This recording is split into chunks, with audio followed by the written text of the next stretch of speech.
लेकिन आपको लगता है ये जो सवाल है, एक तो बांग्ला कल्चर की बात, एक बांग्ला भाषा की बात, एक बांग्ला खाने की बात, दिलो दिमाग में देखिए ये जो ऐसा छाया है, बंगाल का कल्चर नहीं है आरजी कार का केस।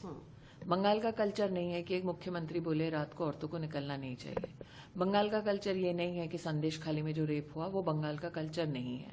बंगाल का कल्चर नहीं है जजेस को हॉस्टेज बनाना। बंगाल का कल्चर नहीं है आमफान के जो फ्लड विक्टिम्स है उसका पैसा खा जाना।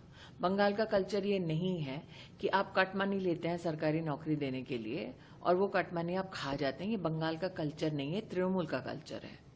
3 प्रमुख मुद्दे ऐसे कौन से लगते हैं जिससे कि आपको लगता है कि नहीं, बंगाल की जनता आप सोच रही है बदलाव होना ही चाहिए और बदलाव करके रहेगी? कौन से? क्योंकि आप इतने देर से तृणमूल का भ्रष्टाचार, तृणमूल का अत्याचार, यही तृणमूल के 2 मुख्य मुद्दे जनता के सम्मुख अब चर्चा का विषय बने हैं। बांग्लादेशी घुसपैठी आप अहम मुद्दा मानती हैं? बिल्कुल, हर हिंदुस्तानी को मानना चाहिए।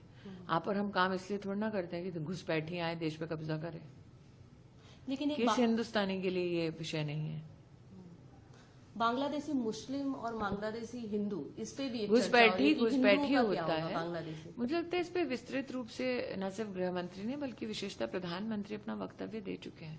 इस पे अभी कोई डिबेट की गुंजाइश बची नहीं है। आजकल एक स्टार प्रचारक हैं टीएमसी की, बहुत ज्यादा उनके जो वक्तव्य हैं, उनके गाने हैं, बहुत वायरल भी हो रहे हैं। वो सवाल उठा रही हैं शायनी जी की धर्म के आधार पर ये लोग राजनीति करते हैं। मेरे आंखों में काबा, दिल में मदीना। ऐसा है, मैं और पुनः कह रही हूँ, मेरा मुद्दा हैं। सिर्फ इतना है, 10,60,000 करोड़ कहाँ है? स्पष्ट मुद्दा है। 10,60,000 करोड़ पर्याप्त होता है विकास करने के लिए, अगर इच्छा हो।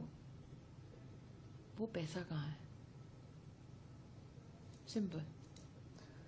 एक बहुत महत्वपूर्ण, पिछले दिन वुमेन रिजर्वेशन अमेंडमेंट बिल जो है वो पास नहीं हो पाया। विमेन रिजर्वेशन बिल पास हो पाया है 2023 में, नरेंद्र मोदी ने पास किया है उसको। उनकी ये इच्छा थी, संकल्प था कि 2029 के लोकसभा इलेक्शन में हम इसको व्यवस्था को दे सकें। 2023 में नारी शक्ति वंदन अधिनियम नरेंद्र मोदी पास कर चुके हैं। इस चुनाव में आप कांग्रेस को कहां देख रही हैं? क्योंकि कांग्रेस के अलग अलग बयान आ रहे हैं। राहुल गांधी खुद आपको कांग्रेस दिख रही है जो मुझे दिखेगी?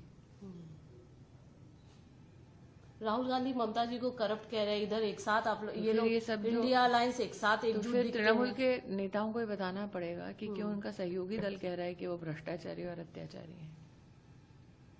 धन्यवाद।